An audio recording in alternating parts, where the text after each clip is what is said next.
Coach, is there any secret to getting? You've seen Jizzle play well, like he did, 2 nights ago. Dan play well, Seamoss play well. What's the secret to getting those guys going at the same time? Because that feels like it hasn't happened yet in conference play. Yeah, well, I think that means that there's a lot of better basketball in front of us. If that, I'd agree with you. But getting everybody to, play closer to their potential collectively in league, we don't feel like that's happened yet, and I think that's a positive way of looking at it, because that means we're going to be playing some better basketball when it does happen. And if there's secret sauce to how to do that, I'd already used it. But I think, like anything, it's a trivial answer, but it's the truth. Is you keep grinding at it every day. You keep coming here to work, and the good thing is we had a stretch there where it didn't feel like anybody was playing very well. Now you're starting to see some guys break out and look like themselves again. We just got to keep on keeping on, and I think I was disappointed, as you guys know, with the outcome of the Texas Tech game. I was disappointed with the defense, the rebounding, the loose balls, and that type of thing. But I do think over the last 3 games, we're starting to play better basketball as a team. So when you look at it over the last 3, there's some things that are happening in a positive way. I went home and watched BYU Colorado that night. How are they compared to Texas Tech as a three-point shooting team? Very prolific, like Texas Tech, in that sense, Scott. They just, as you saw that game, I watched it as well.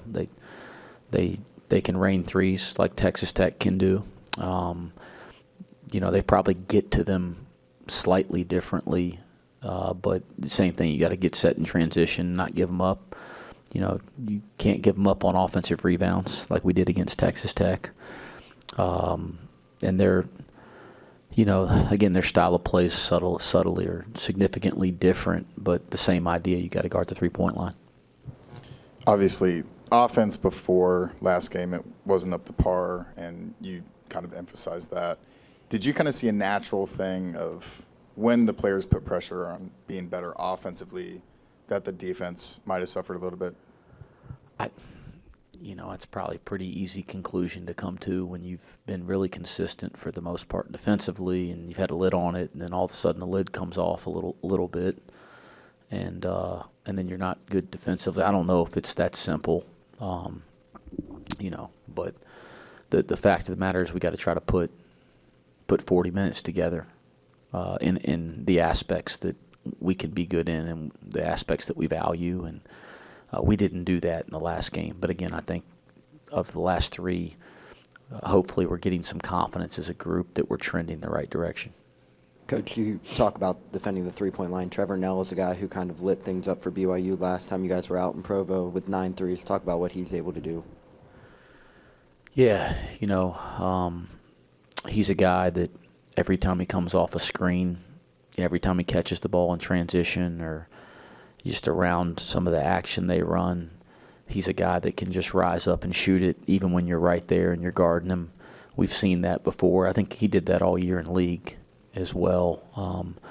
Obviously a coaching change, the styles change a little bit, but the way that some of those returning players are playing within the new program, it's very, very similar to how they played last year with a different coach. So they're still playing very similarly, those returning guys, in terms of the way that they're looking for their shot or playing aggressively, especially off the three-point line. Has there been a glaring issue with getting out rebounded over the last 5 games? Has there been an issue that stood out on tape with your guys on your end? Yeah, physicality. That's been a glaring weakness. Going after loose balls with 2 hands, 2 feet. I mean, you can't reach for a loose ball. You got to take your body to a loose ball. It's like a fumble in football. You might pick up a fumble with 2 hands. That ain't good enough. You got to take your whole body and put it on it. And I think some of the rebounding stuff is technique. Some of it's physicality. Some of it is habit of going to the offensive board, which is been really poor recently. And then some of it is going to get the damn thing. and just securing the damn ball. What's the challenge as a staff? The offense, you need to get the offense on track, so you spend a bunch of time in practice on offense to still keep the things that you do well, the defense, the rebounding, where maybe it's not as much of a focus in practice. Not saying it's not a focus, but you're spending more time on the offense to stay sharp in those areas that are your backbone, while you're also working to increase the things that are, not where you want them. Yeah, I think that's two things. You have limited practice time with the so does everybody. This, again, I'm not complaining and whining, not doing that. I'm just answering the question. I try to be very respectful and always answer your questions honestly. I think, first off, you have limited practice time. So how you allocate that practice time is extremely important in terms of the practice planning, and you mentioned it. You can't lose sight of the things that you're doing well and the things that you've created some identity on, so you have to keep touching on those. And then you have to keep attacking things that you have to improve or you have to evolve and address. And you still have to prepare for the next opponent. So the allocation of that is a puzzle, and that's our job as coaches, to put that puzzle together as best as we can. Our players need to make sure that we maximize with intention and seriousness and focus every single minute that we have out there, because again, that time is limited in conference play, especially given our league schedule this year. And then Wes, obviously you mentioned Tuesday night after the game that Aziz was a little banged up there heading into Texas Tech. Do you just have an update on him heading into this, and how did he respond after Tuesday night? I actually haven't seen him yet. We were off yesterday due to NCAA rules. He was in there this morning getting treatment, and went through his strength conditioning workout, but I have not seen him yet on the floor in practice. So knowing him and some of the things that he's dealt with the back before, my guess is he's not 100% today, and we'll make sure we make the right decisions and manage that the right way, and see if we can do our job to get him in the best shape we can get him in for the game at BYU on Saturday. You didn't see as much of Saunders last year, and then they've got the new kid Igor that seems to be a pretty good passer. What are your thoughts on those two? Yeah, Saunders is so aggressive on the catch. That's what I've seen. He does a great job of attacking closeouts and straight line driving, and his floater has become so dynamic. You've just seen that develop. He's always had a lot of game, but he can shoot the ball, and again, he's playing with those returning players are playing very similar with the freedom to catch and shoot that they did last year in all situations. So you have to be alert to his shooting, but he's doing a great job of straight line driving and attacking. And if he can't get to the basket or make the right decision, he's got a nice floater push shot from 4, 5, 6, 7, 8 feet that looks extremely consistent. He even does a good job of drawing fouls doing that. The freshman, I don't want to mispronounce his name. He's terrific. We've seen, if you're a freshman that's impacting this league, you're terrific. He's terrific, and I think people have him slated as a high draft choice. And you can see why when you watch tape. He's like a point guard at, I've been 6'9", 6'10", something like that. And just a really seasoned player who's already played EuroLeague basketball and all that kind of stuff. So he's a very, very good player and does a really good job of facilitating offense in the pick and roll for their team.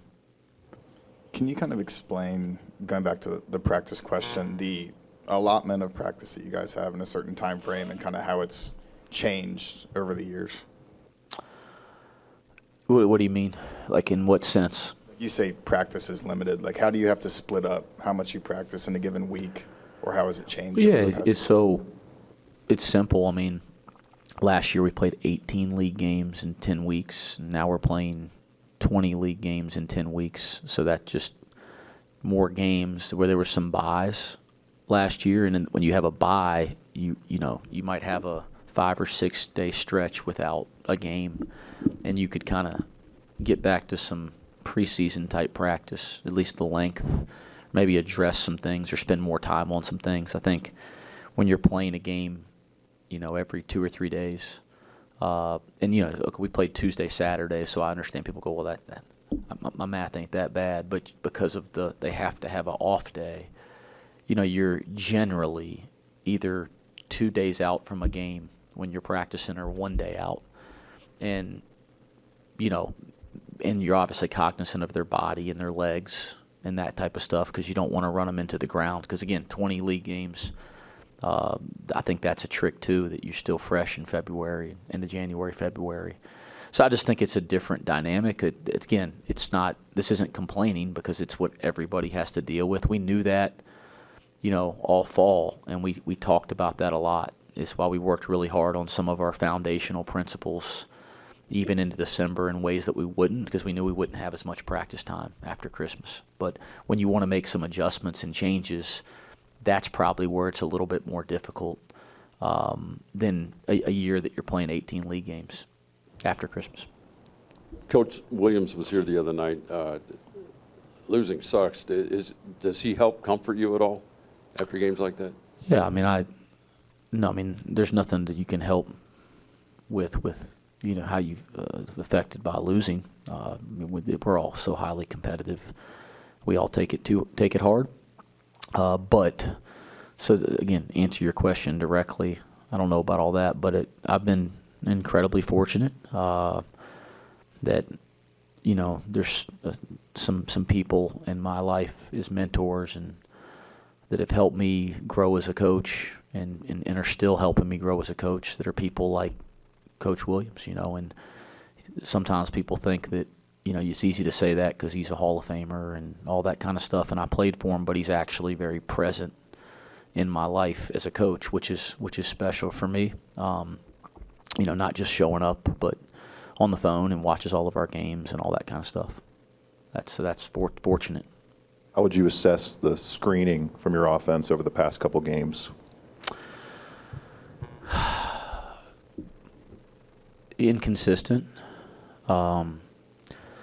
There's some times that you can replay the game and you'll see some really effective, not just screening's two guys working together, right? So setting a screen is important, but using a screen and setting up a screen is equally as important. So it's not always just the screener, it's both guys. And I think you'll see some times where that dynamic, whether it's in pick and roll or in a pin down or a flare or back screen, I think you'll see some examples where that stuff is executed at a high level, and I think you can see some examples where it's not. And that's the execution side of things that we'll attack when we get on the practice floor today. When you have a guy like Dan that gets hurt and misses the time that he did, mm-hmm. and then you see kind of the inconsistent play, people are going to wonder, is it still bothering him? What's the nature of that? But is it something for him where it's just refinding that rhythm, or is it something that he's going to have to deal with all year? Yeah, I think he's healthy. He's healthy. I don't think there's any question on his health. He feels 100%. He's not favoring his knee or anything like that. But the second thing I'd say is, it's college basketball at this level. It's a long year. There's ebbs and flows. There's ebbs and flows physically. Connor Hickman's been out for a while, for example. I have complete belief in Dan's ability. I know he didn't play his best game against Texas Tech. I have complete belief in his ability. He'll respond. Dan will play elite basketball this year. You guys are asking about Jizzle shooting, for a while now, and he shot it well, here the other night. So it's the same thing. It's not something that I'm worried about. I think the sooner that all these guys can play their best basketball, the better it is for our basketball team. But I have complete confidence and belief in all of them. As a follow-up, especially rebounding, which has kind of been his, greatest natural ability, that hasn't been up to his past standards. How do you get him back on track there, or are you using him in different ways where he's maybe getting back to defend or being used to kind of try to start transition offense? Is it different because you're using him in a different way? No, we have to do a better job of him making sure that he's playing to his one of the things that was always his greatest strength, right? His game has evolved. He's matured. He's worked at his game. So we're not going to hold him back. But at the same time, you know, when he was 17 years old and we saw him down at Under Armour with Philly Pride, the first thing that stuck out was going and getting every damn ball off the board. And he's been able to do that in this league. He's been able to do that his whole career. And we got to get back to doing that because it's so impactful for him and our team. You guys won in the altitude in Boulder. Mike Rayfeld, I assume, has done some things to prepare you guys for the 2 Utah games? Yeah, I mean, I don't know about the. I don't really know that. Let me just say it like this before I stumble over my words. But when it comes to the stuff that happens, strength conditioning or sports performance, it's an area that I don't have to micromanage at all because the guy that runs that area does it at the highest level. So I have no idea if he does anything different or not for an altitude game. But I know this: our guys are getting the best physical preparation that you can get because of the guy that leads them down there. And so I don't have an answer, but I also don't poke my nose in there. He says we need a lift, we lift. He says we need to do something, we do something. He says we need to eat, we eat. That's how much I trust him. The 2-game trip, what are the challenges of that? I've talked to a lot of coaches about it. They say that second one is harder because it's not in your normal routine. Like, you're going to be in your routine for Utah. You fly out tomorrow. It's late, so maybe a little different during the day. But what are the challenges of being gone for, 5 days and squeezing 2 games in? I don't know. We haven't experienced it before, but I was listening to Mick's press conference the other day, but he said it's a lot easier going west. So I'm hoping that wasn't like rhetoric, that was accurate. So maybe it'll be easier going out west. But I don't know, guys. I'm gonna, as I have more experience doing that kind of thing, I could probably answer the question better. I don't want to give you hot air. My focus is on what we can control right now, and I don't have any experience with 5-6 day road swings, but people do it successfully in the NBA all the time. People do it all throughout college basketball now, so I haven't put a lot of thought into it. You're not going to 70 in LA, though. Yeah, he did say that, yeah. My guess is Salt Lake and Provo is a little colder in LA.